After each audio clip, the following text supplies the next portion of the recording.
was that Neora was really committed to developing products that were based on real science, and that the products really had real results. Also, the way that Neora develops products was very different than other companies that we had interacted with.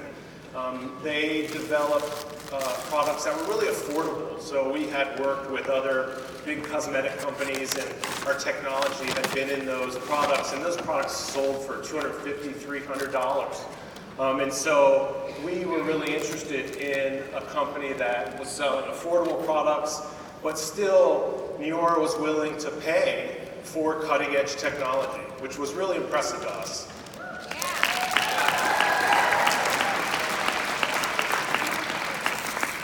The pace at which Neora develops products was also very key to what we were doing. So as we developed products on the bench, Neora would be ready to commercialize those products very quickly. So as scientists, that was very attractive to us, and was one of the reasons why we chose to go with Neora.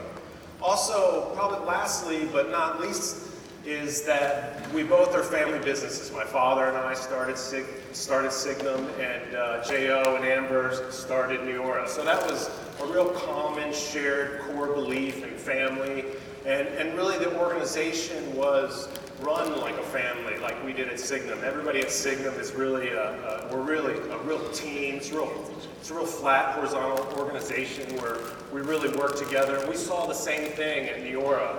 So these are the real reasons behind why we partnered with Neora, as well as my relationship with J.O. I was able to go to quite a few meetings before we partnered, and really, I guess, saw you guys. So I was able to meet a lot of you people, and saw what kind of people you were. Really, just regular folks. I wasn't very familiar with the whole MLM space, and had heard all the negative stuff.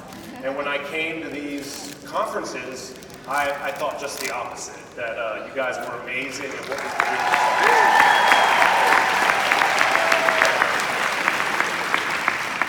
So our technology is protected by patents. That's key to your business and to ours. Actually, we put more money into patents than we spend more on patents than we spend on doing research on the bench. We have a very large patent portfolio, and we prosecute those patents all over the world. So to ensure that the technology behind Neora is really protected, and protected not just in the United States, but in all these varying countries that Neora is in.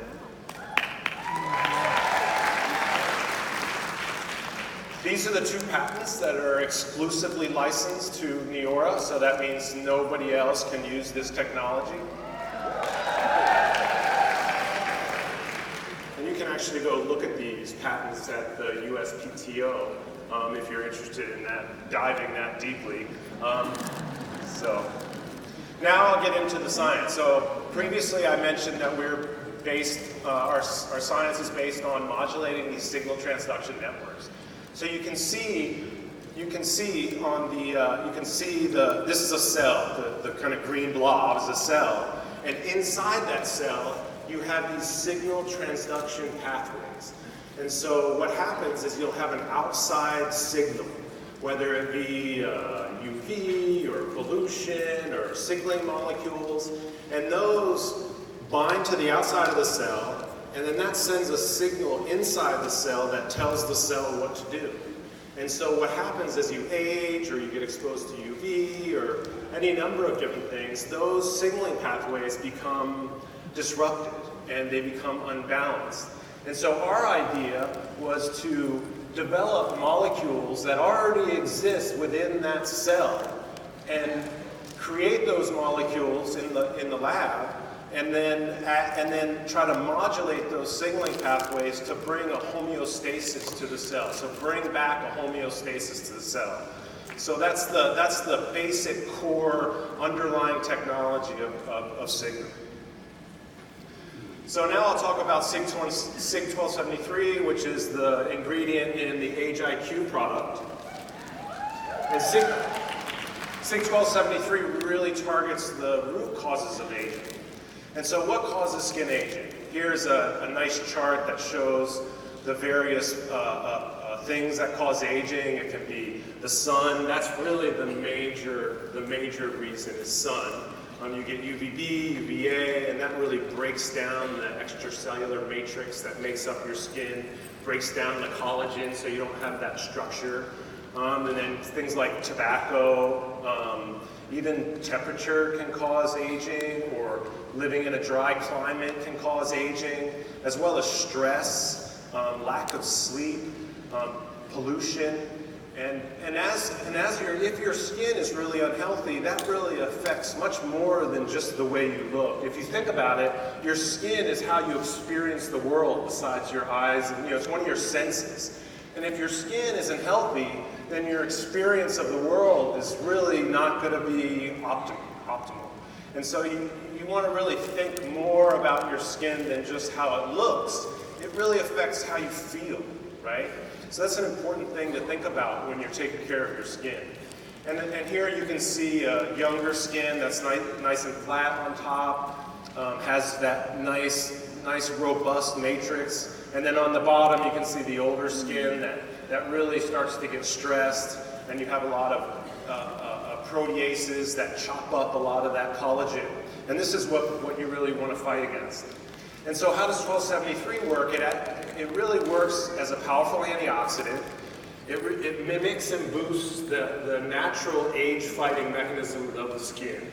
It protects against collagen breakdown, and really targets the causes of inflammation, which really, all of those things that I showed you trigger inflammation. So there's a number of different triggers that you have to try to mitigate.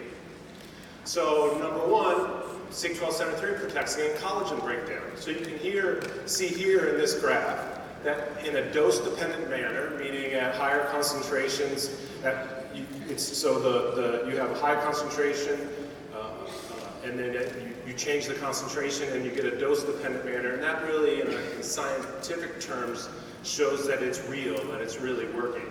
So here you see that SIG-1273 really downregulates MMP, right? So MMP is a protease that comes in and chops up that collagen. And so what 1273 does is it reduces that level. So in the way this model is you have UVA, so you have actually cell culture with cells in plates, and then you expose those cells to UVA and UVB, so sunlight basically. And you can see 1273 protects against that. It also protects against skin photoaging. So you can see here again the dose-dependent manner in which SIG-1273 protects against UVB-induced inflammation. And what happens is you have these signaling molecules called interleukins. And so when those signal transduction networks become dysregulated, you get overexpression of these interleukins, these pro-inflammatory cytokines, right? And those create problems. So what SIG-1273 does is it basically calms that down and brings the cell back to homeostasis. SIG-1273 also has anti-pollution activity. More and more now, pollution is becoming an issue. As we live in more dense urban areas, your skin gets more exposed to pollutants. And those pollutants will stick to your skin and actually cause inflammation.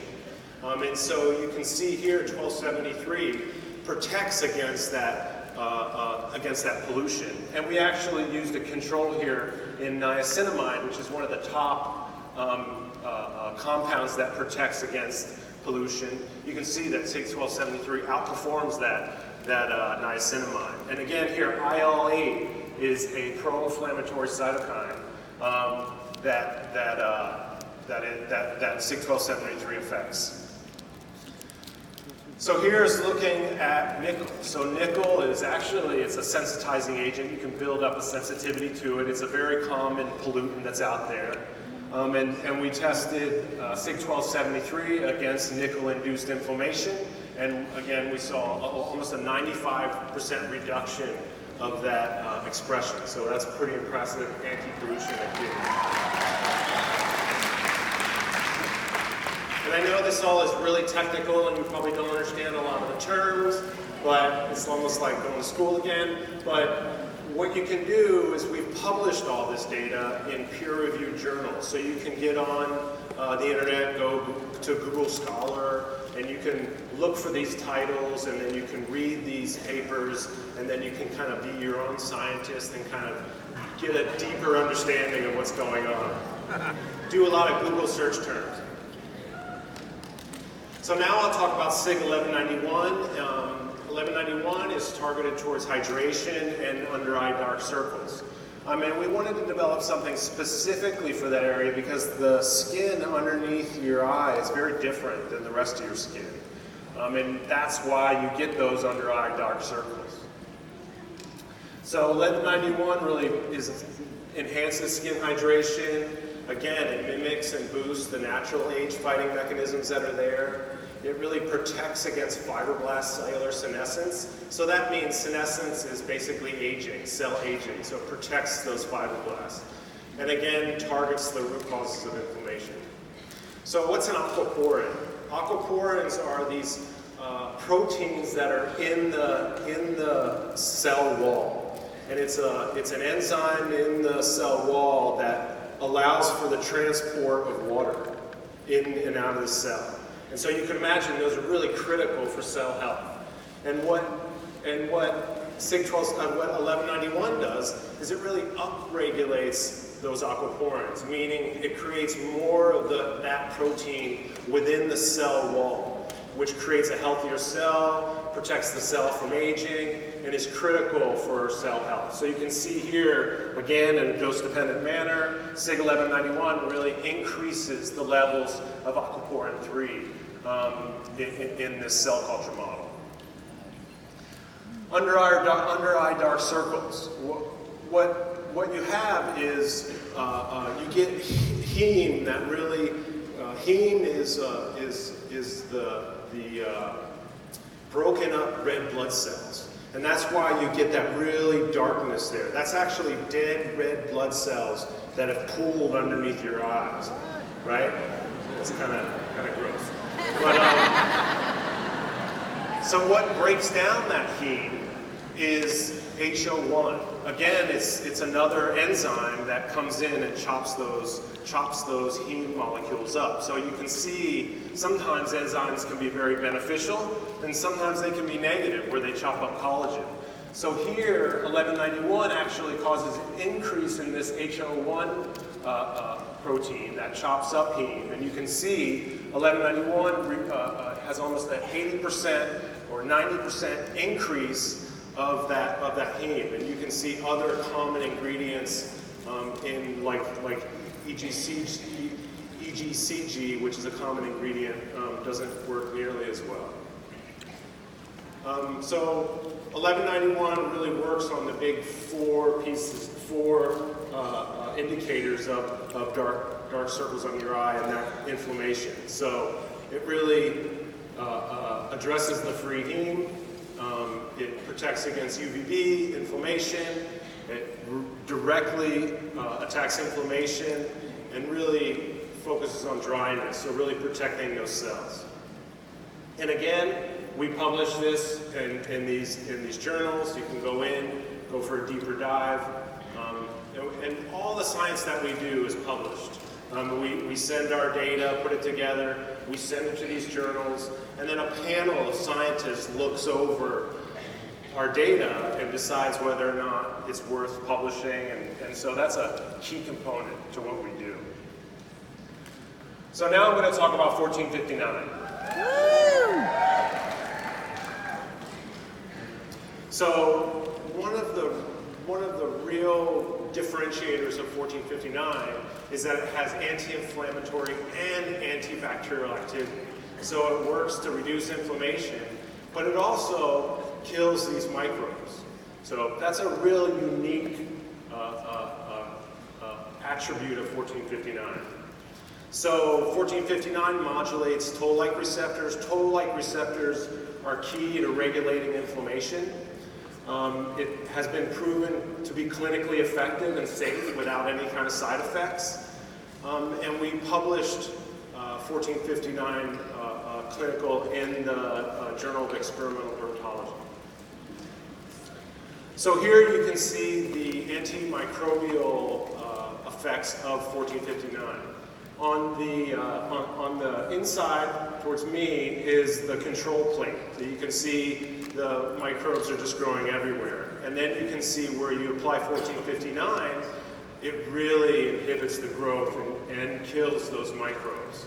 So you can see the minimum inhibitory concentration is about 8.5 micromolar, and the minimum bacterial side concentration, meaning actually killing, is about 3 micromolar compared to alicylic acid, so it's much, much more effective there.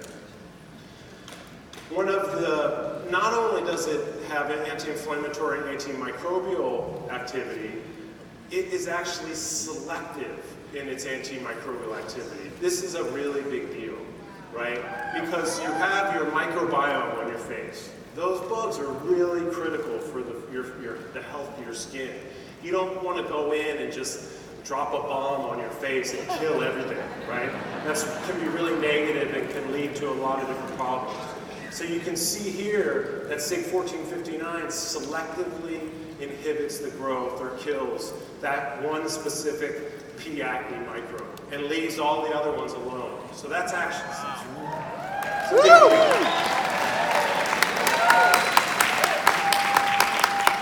So that means you kill the bad bugs and you keep the good bugs, which is really critical. And other products that are much, much harsher don't do that and can lead to a lot of different problems, flaking, a lot of redness and irritation. So we got really excited when we saw this data.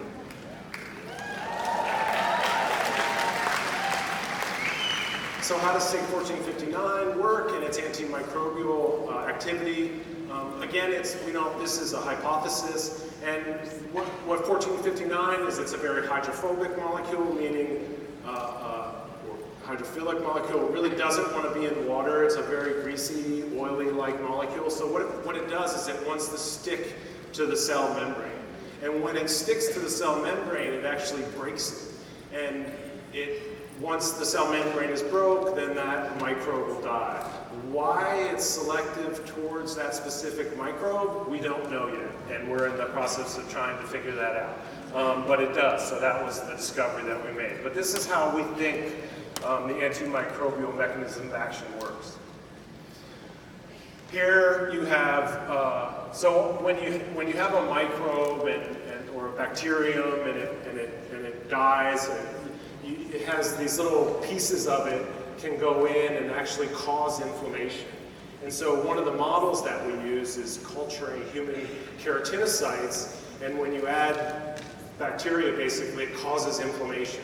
And here you can see that, and when it causes inflammation, then you get the expression of IL-8, again, this pro-inflammatory cytokine. And what SIG 1459 does is it really reduces that, right? So you can see, even at a very, very low concentration, you have a reduction, and up to 1 micromolar, you almost get full reduction of that pro-inflammatory cytokine. So this is a cell culture model showing that it actually works. Here you have TLR2-induced inflammation. This is another model using keratinocytes. We use another molecule that induces that inflammation. You can see again the reduction of 1459 of that pro-inflammatory cytokine IL-1 alpha. Here we have a model, the TLR2 and T6, those are toll-like receptors induced inflammation.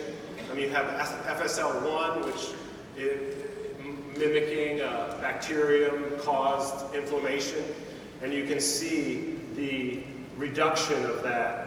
It's a dose-dependent inhibit FSL1-induced IL-1 alpha release. So you can see almost a full reduction of that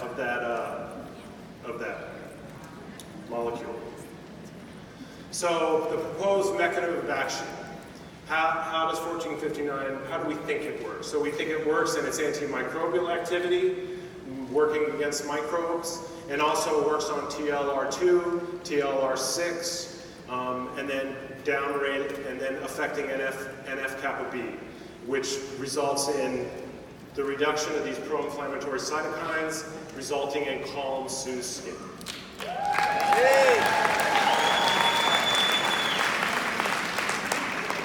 So we just recently published this data in the Journal of Dermatology, I believe it is, and we have experimental dermatology, and we've gotten a lot of nice articles. So Newsweek did a nice article on our paper, as well as New Scientist and Gizmodo. So you can kind of look for those online. And so we're real proud of this technology and really excited to see it in the new acne product for Neora. Yeah!